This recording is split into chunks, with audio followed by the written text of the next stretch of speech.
नमस्कार दोस्तों, मैं हेमलता सिरसाड़े गुरु ज्ञान चैनल पर आप सबका फिर से एक बार स्वागत करती हूँ। सबसे पहले मैं धन्यवाद करती हूँ आप सभी व्यूअर्स का जिन्होंने मुझे इतना सपोर्ट दिया। आप मुझे ऐसे ही सपोर्ट कीजिए ताकि मैं अगली बार और बेहतर वीडियो बना सकूँ और आपको हर बार कुछ नई जानकारी प्रदान कर सकूँ। दोस्तों चलिए आज भी एक नए टॉपिक के साथ शुरुआत करते हैं। आज का मेरा यह वीडियो एजुकेशनल वीडियो है जो 7वीं से 10वीं कक्षा के सभी बच्चों को पढ़ाया जा सकता है। दोस्तों, मैथमेटिक्स एक ऐसा सब्जेक्ट है जिसे बच्चों को समझने में बड़ी दिक्कत होती है, पर मेरे यह वीडियो में कैसे आसान तरीके के साथ फैक्टराइजेशन हम कर सकते हैं इसकी जानकारी दी गई है। बच्चों को फैक्टराइजेशन मेथड से सॉल्व करने में सबसे बड़ी दिक्कत होती है प्लस और माइनस साइन की, और यह कैसे सॉल्व करें इसका आसान तरीका इस वीडियो के जरिए दिया गया है। तो चलिए शुरुआत करते हैं factorization method in quadratic equation. चलिए आज फैक्टराइजेशन मेथड से ये एक्सप्रेशन हम सॉल्व करते हैं। यहाँ पे दो एक्सप्रेशन दिए गए हैं, आप देख सकते हो। यहाँ पे एक एक्सप्रेशन आपके पास है 2y² plus 27y plus 13 is equal to 0, और सेकेंड एक्सप्रेशन है आपके पास 3x² minus 1x minus 10 is equal to 0। यहाँ पे टोटल 3 टर्म्स दिए गए हैं। दोनों ही इक्वेशन में आपको 3 टर्म्स देखने को मिलेंगे। देखिए पहले इक्वेशन में है फर्स्ट टर्म आपका 2y², second term 27y, third term is your 13, right. वैसे ही ये इक्वेशन में भी first term is your 3x², second term is your minus 1x and third term is minus 10।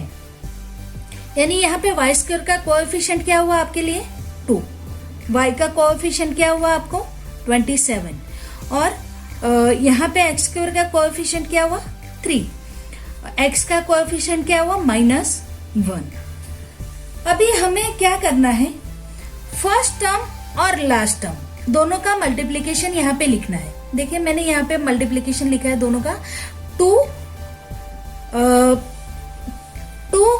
Into 13 is equal to आपको मिलेगा 26। Same way 3 into 10 आपको कितना मिलेगा 30, right. मैंने दोनों को लिखा है। अभी ये टर्म को आपको स्प्लिट करना है, 26 को आपको स्प्लिट करना है, 30 को यहाँ पे स्प्लिट करना है। चले मैं स्प्लिट कर देती हूँ, यानी कि वो टेबल लिखना है आपको। यहाँ पे मैंने सबसे पहले लिया 30 का टेबल। 30 का टेबल क्या है तो 31 जा 30, 10 3 जा 30, 15 2 जा 30, 6 5 जा 30, राइट। यानी 13 इतने टेबल में आता है आपका। और 26 का देखे तो 26 1 जा 26 एंड 13 2 जा 26। यानी मैंने टेबल लिख लिया यहाँ पे। अभी आपको क्या करना है, अभी आपको सबसे पहले मिडल टर्म देखना है। आपका मिडल टर्म का क्या है यहाँ पे 1, राइट। और यहाँ पे मिडल टर्म क्या है आपका 27। अभी ये याद रखो, आपको ये मिडल टर्म याद रखना है आपको। ये मिडल टर्म आपका आंसर रहेगा। कैसे, आपका एडिशन या सब्सट्रैक्शन, इन सबका एडिशन या सब्सट्रैक्शन आपका आंसर रहेगा 1, राइट। चलिए मैं यहाँ पे करती हूँ 30 प्लस 1 31। आपका आंसर 1 आता है क्या, यहाँ पे नहीं आता है, यानी ये गलत है। 30 माइनस 1 आता है 1, नहीं, 30 माइनस 1 29 होता है, यानी ये आंसर आपका रॉन्ग है। चलिए मैं उसके ऊपर लाइन ड्रॉ कर देती हूँ। अभी यहाँ पे देखिए 10 प्लस 3 आंसर 1 आता है क्या, नहीं आता है। 10 प्लस 3 आपका 13 होता है, यानी आपको आंसर नहीं मिल रहा है। चलिए 10 माइनस 3 आंसर आ रहा है 7 आपका आंसर नहीं आता है, यानी ये भी हमें कुछ काम का नहीं है। अभी यहाँ पे देखते हैं 15 प्लस 2 17 मिलता है, आपको चाहिए 1, राइट। तो 1 नहीं आ रहा है। 15 माइनस 2 तो भी आपको 1 नहीं मिल रहा है, तो मैं इसको कैंसिल कर देती हूँ। रहा अभी आपके पास एक ही ऑप्शन है 6 एंड 5। चलिए मैं 6 प्लस 5 करती हूँ तो 11 आता है, लेकिन हमें 11 नहीं चाहिए, हमें क्या चाहिए 1। तो 6 माइनस 5 1 मिल जाता है, यानी यही प्रॉपर आंसर है आपका, राइट। तो चलिए ये हमारा प्रॉपर आंसर है। यहाँ पे देखते हैं प्रॉपर आंसर कौन सा है। चलिए प्रॉपर आंसर मुझे लगता है पहले ही इसमें मिल जा रहा है हमें। 27 चाहिए, 26 प्लस 1 27 मिल जा रहा है हमें, राइट। 13 प्लस 2 करो या 13 माइनस 2, आपको 27 आंसर मिलता नहीं है, तो मैंने ये कैंसिल कर दिया, यानी 2 आंसर आपको मिल गए हैं। चलिए जब भी आप ये फैक्टर यहाँ पे लिखते हो, आपको ये याद रखना है, यहाँ पे आपको बड़े भाई को रखना है। बड़े भाई यानी आपको बड़ी वैल्यू रखनी है यहाँ पे। देखिए आप, मैंने यहाँ पे सब में 15 और 2 में 15 बड़ा है, 10 और 3 में 10 बड़ा है, 13 और 1 में 13 बड़ा है, 6 और 5 में 6 बड़ा है। यानी हमेशा बड़ी वैल्यू आपको पहले रखनी है, पहले सबसे बड़ा भाई फिर सबसे छोटा भाई। तो जो छोटा है 26 और 1 में, उसको मैंने यहाँ पे रखा है। 13 और 2 में 2 यहाँ पे रखा है, राइट। अभी ये रखने के बाद आप यदि मेरे स्टेप्स याद रखोगे ना, तो आप इजीली ये सम सॉल्व कर सकते हो बिना मिस्टेक किए। अभी आपको करना है क्या, मिडल टर्म का जो साइन है वो साइन आपको बड़े भाई को देना है, यानी बड़ी वैल्यू को देना है। मिडल टर्म क्या है यहाँ पे, प्लस। मिडल टर्म का आगे का साइन देखना है आपको, राइट। तो 27 का साइन क्या है, plus. So you have to give the sign here 26, उसको प्लस साइन देना है आपको। मैंने दे दिया उसको प्लस साइन। वैसे ही यहाँ पे बड़ा भाई है आपके लिए 6, यानी 6 को आपको मिडल टर्म का साइन देना है। मिडल टर्म क्या है, माइनस, राइट। तो उसको साइन दे दो आप, यहाँ पे माइनस होगा। अभी ये साइन पर से आपको इसका साइन डिसाइड करना है, राइट। 26 प्लस 1 तो आपको 27 मिल रहा है, यानी यहाँ पे एडिशन करने पर आपको ये चीज मिल रही है। तो एडिशन में आपको जो पहले यहाँ का साइन रहेगा वही साइन यहाँ पे रखना है। यहाँ का साइन क्या है आपका, प्लस, तो यहाँ पे भी प्लस रखना है। समझ में आ गया, दोनों का एडिशन आपको ये आंसर मिल रहा है। तो एडिशन में ये साइन जो रहेगा वही साइन यहाँ पे आएगा। सपोज यहाँ पे माइनस रहता तो यहाँ पे क्या आता, माइनस आता। सेम वे यहाँ पे जाते हैं हम लोग। यहाँ पे 6 और 5 का माइनस करोगे तो आपको ये आंसर मिलता है, राइट। तो यानी सब्सट्रैक्शन हो रहा है यहाँ पे। जब भी आप माइनस करते हो, सब्सट्रैक्शन करते हो, तभी ये आंसर मिलता है। तो सब्सट्रैक्शन में आपको इसका पहले टर्म से ऑपोजिट साइन यहाँ पे रखना है। याद रखिए, सब्सट्रैक्शन में आपको यहां से ऑपोजिट साइन यहाँ पे रखना है। एडिशन में आपको सेम साइन फर्स्ट टर्म का, यहाँ का जो साइन रहेगा वही साइन आपको यहाँ पे रखना है। समझ में आ गया। नाउ अभी आपको वेरिएबल रखना है। तो ये इक्वेशन में वेरिएबल क्या है आपका, y, राइट। तो मैं दोनों वैल्यू के पास y रख देती हूँ। यहाँ पे आपका वेरिएबल कौन सा है, x, तो दोनों के पास में क्या रख देती हूँ, x, राइट। यानी आपको एक टर्म मिल गया है यहाँ पे कुछ इस तरह से, 2 टर्म मिले आपको यहाँ पे कुछ इस तरह से, राइट। ये तो इसको आपको, ये जो मिडल टर्म है इतना, उसके जगह पे रखना है, राइट। चलिए मैं लिखती हूं, देखिए फर्स्ट टर्म आपका है 2y² विथ साइन, आपको साइन के साथ रखना है। तो अभी आपको मुझे ये नहीं रखना है, इसकी जगह पे आपको क्या रखना है, ये। तो मैं पूरा का पूरा उठा के यहाँ पे रख देती हूँ। चलिए मैं रख देती हूँ यहाँ पे 26y plus 26y plus 1 y, ये हो गया पोर्शन कंप्लीट। अभी बचा क्या हमारे पास, प्लस 13 इज इक्वल टू 0। आ गया आपका आंसर। ओके, अभी यहाँ पे भी सेम मेथड, हमें ये पोर्शन की जगह पर आपको ये पोर्शन रखना है, राइट। तो चलिए पहले रखते हैं,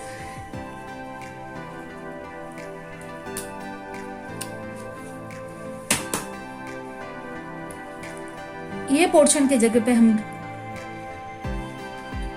रखते,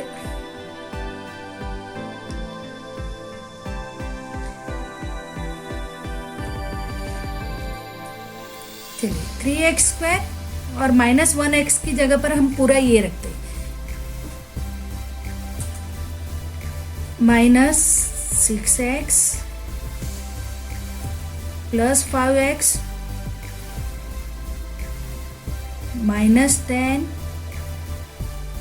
इज इक्वल टू 0, राइट।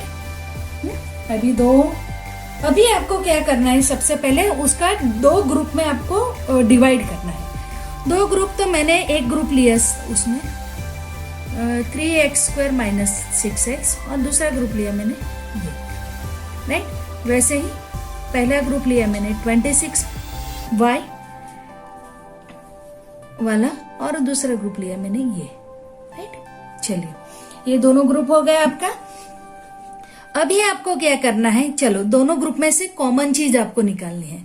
तो कॉमन चीज क्या रहेगी इसमें, 2 और 26 में कॉमन क्या है आपके पास, 2 और 26 में कॉमन है, 2 के टेबल में 26 आता है, 13 2 जा 26, यानी मैं 2 को यहाँ पे बाहर रखती हूँ। देखिए यहाँ पे बाहर रख दिया मैंने, राइट। 2 को यदि मैं बाहर रखती हूँ तो यहाँ पे क्या हुआ, 2 1 जा 2, बीच में एडिशन है, प्लस 13 2 जा 26 मिल गया, राइट।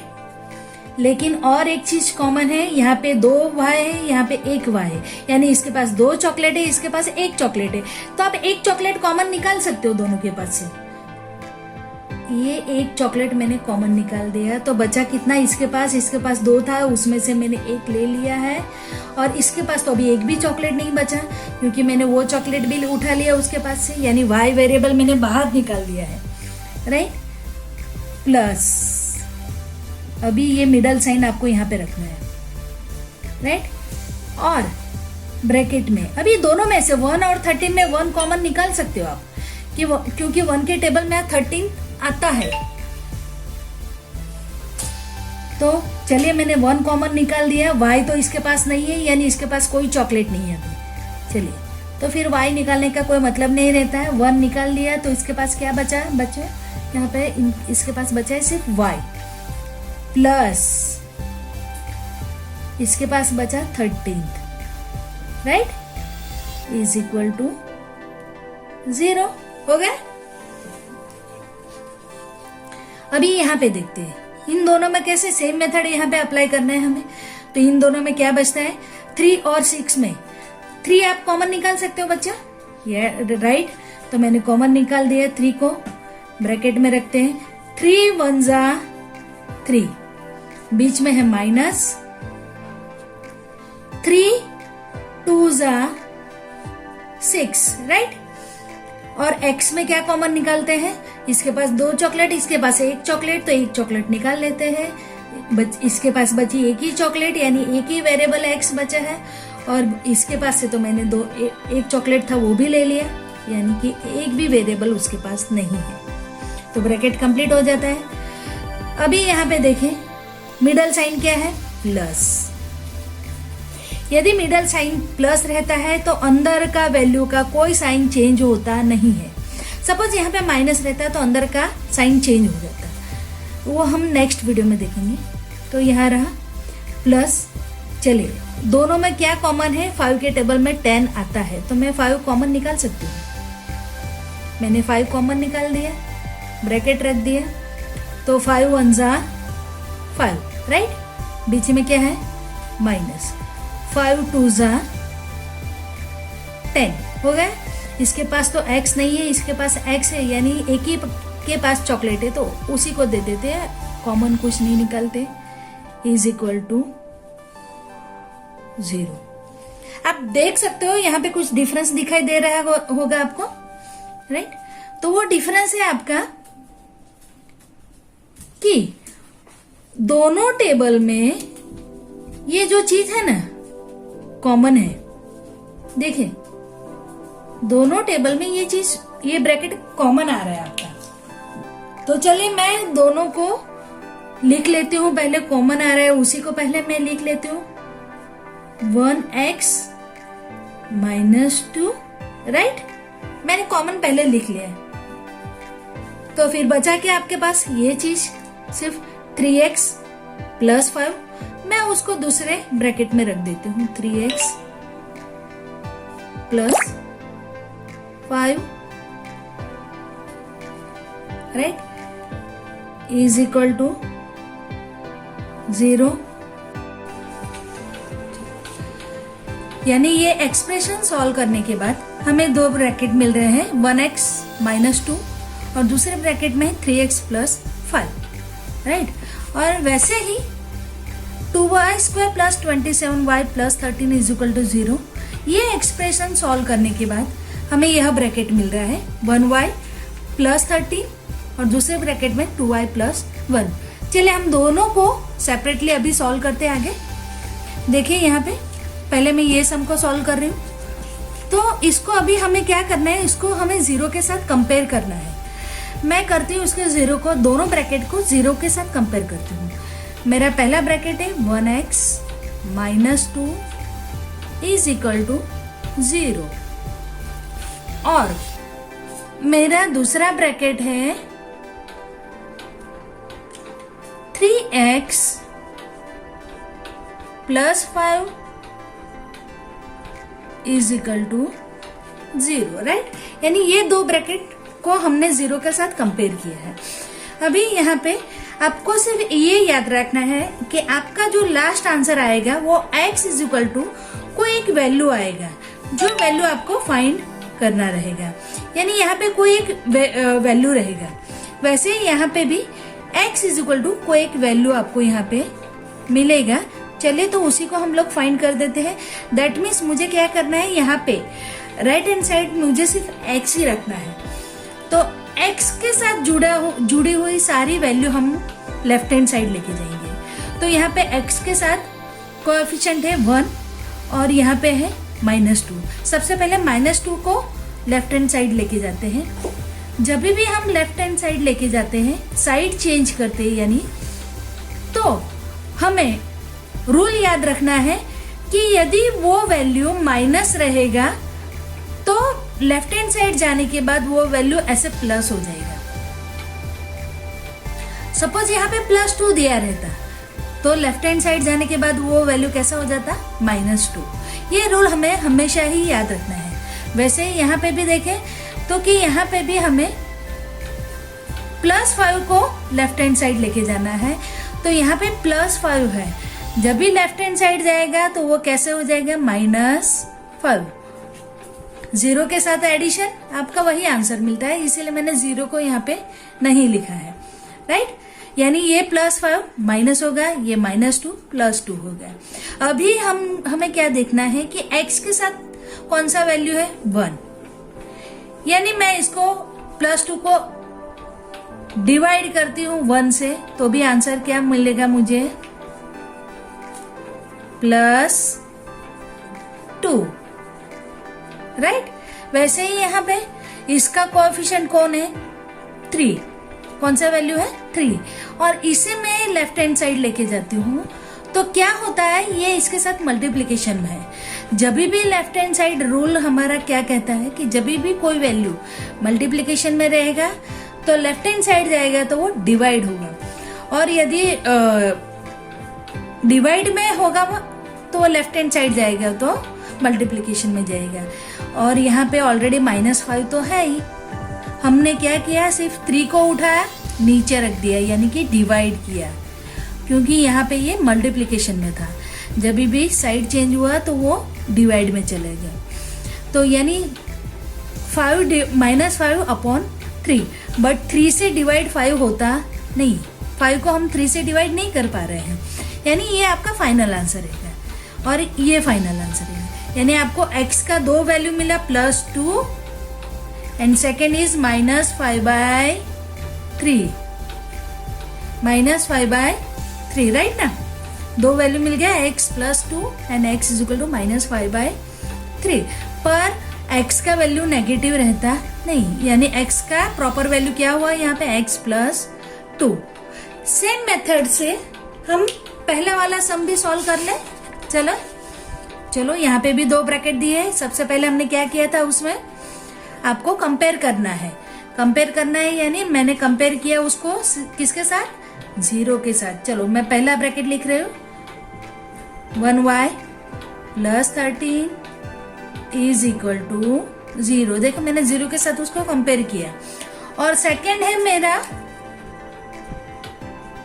सेकंड ब्रैकेट क्या है आपका, 2y + 1 is equal to 0, right. तो अभी मुझे कंपैरिजन करना था तो मैंने कर लिया। अभी आपको क्या करना है, वापस वही मेथड, हमारा टारगेट रहेगा y इज इक्वल टू, आपको कोई एक वैल्यू यहाँ पे आनी चाहिए। सेम वे यहाँ पे भी y इज इक्वल टू कोई एक वैल्यू हमें मिलनी चाहिए, राइट। यानी y के नजदीक कौन है, +13, हमें उसे लेफ्ट हैंड साइड लेके जाना पड़ेगा, तो उसे लेफ्ट हैंड साइड लेके जाऊंगी मैं, लेकिन उसका वो जो रूल है उसे हमें भूलना नहीं है। तो रूल क्या कहता है, प्लस रहेगा तो साइड चेंज होने के बाद माइनस हो जाएगा, माइनस रहेगा तो प्लस हो जाएगा, वो मल्टीप्लिकेशन में रहेगा तो साइड चेंज होने के बाद डिवाइड हो जाएगा, और डिवाइड रहेगा तो मल्टीप्लिकेशन में जाएगा। यानी ये प्लस साइन के साथ है, तो जब ये साइड चेंज करता है तो वो क्या हो जाएगा, -13, राइट। सेम वे यहाँ पे हमें +1 को लेफ्ट हैंड साइड लेके जाना है, same method, +1 left hand side जाएगा तो क्या आएगा, -1, राइट। अभी y इज इक्वल टू,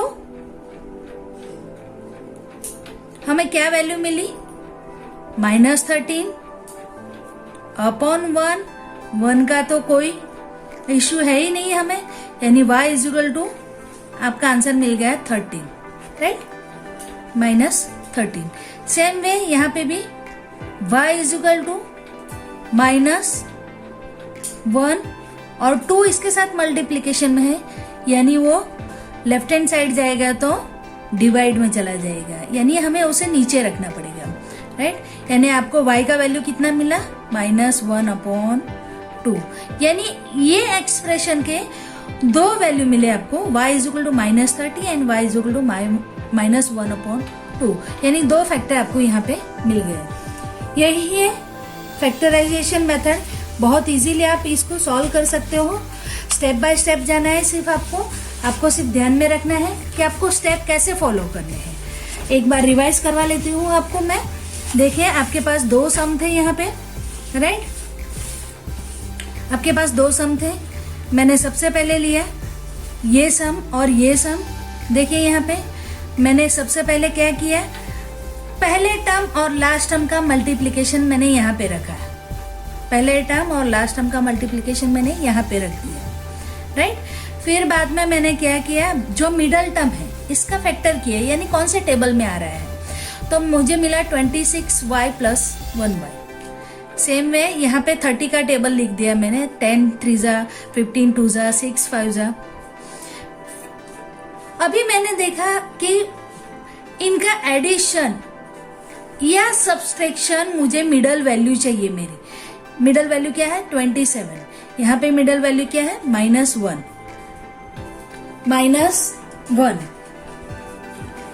तो अभी देख ले हम लोग कि क्या हो रहा है।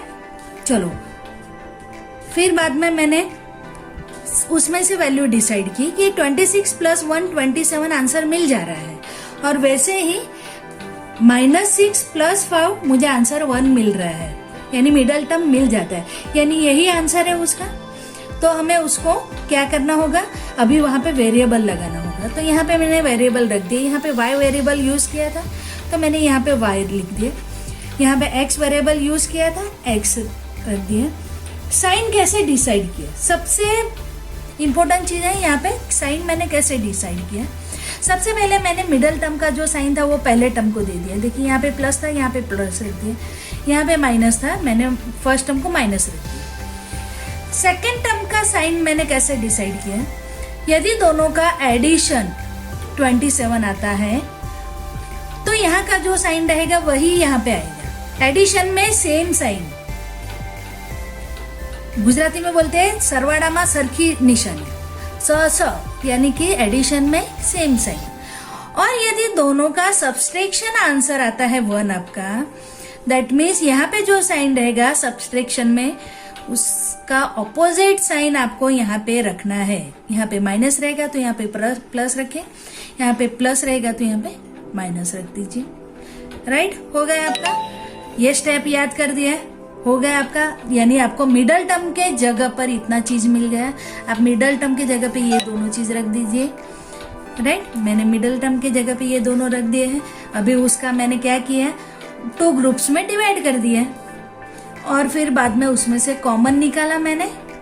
राइट, इसमें से कॉमन निकाला 2, इसमें से कॉमन निकाला 1, इसमें से कॉमन निकाला 3, इसमें से कॉमन निकाला 5। और ऐसे ही आगे का प्रोसीजर करते हुए मुझे 2 ब्रैकेट मिल गए और दोनों ब्रैकेट को मैंने सॉल्व किया कुछ इस तरह से। राइट, दोनों ब्रैकेट को मैंने कुछ इस तरह से सॉल्व किया और आपको कोई एक वैल्यू मिल गया y का और x का। यही हमारा आंसर रहेगा। राइट, आपको कोई एक वैल्यू मिलता है x का और y का।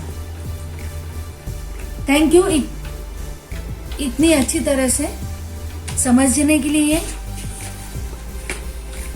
थैंक यू इतनी अच्छी तरह से समझने के लिए।